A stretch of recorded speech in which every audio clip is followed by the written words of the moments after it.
छठिया में घर आवे के नहीं मन हो तो सीधा बोल दो कि नहीं आवे। अरे की होले बतैमी तब ने। हाँ तो सुनो बताओ ही। बोला बोला छठी मैया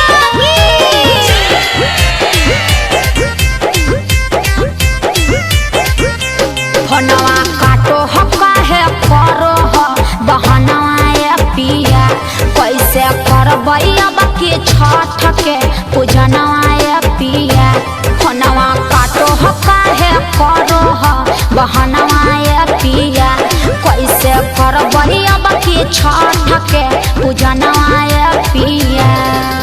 दिल कई नहीं मालिकवा पैसा बुझे परेशानिया। अच्छा दिल कई नहीं मालिकवा पैसा बुझे परेशानिया। कदुआ भक्त से पहले घर आई जइबौ गेरानिया। कदुआ भक्त से पहले घर आई जइबौ गेरानिया। कदुआ भक्त से पहले। अब पिछला साल कही के नहीं आयल हो हल। बोला बोला आदित्य देव की।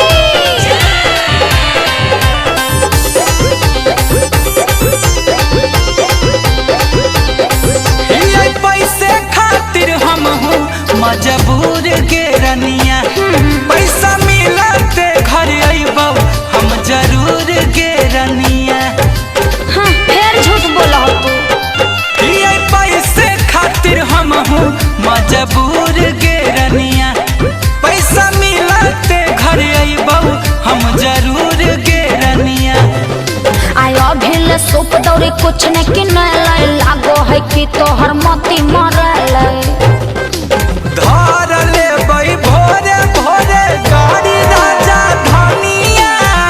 धार लेबै भोरे भोरे गाड़ी राजा धानिया। कदुआ भक्त से पहले घर आई जइबौ गेरानिया।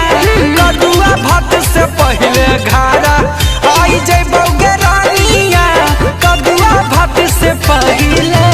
अच्छा मुँह देख लो लिए। बोला बोला गंगा मैया की।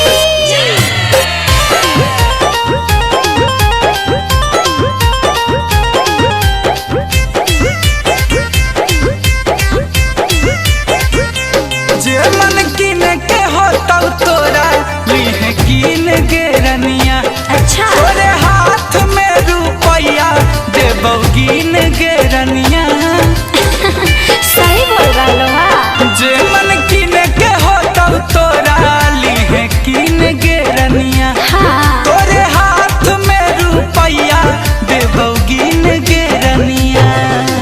ज्यादा न हमारा पढ़ाबो बलम जी सीधा सीधी घर आबो बलम जी बुझल है। अमन गुंजन के फेल नहीं होबो है कहियो बचनिया। अच्छा। अमन गुंजन के फेल नहीं होबो है कहियो बचनिया। कदुआ भक्त से पहले घर आई जइबौ गेरानिया।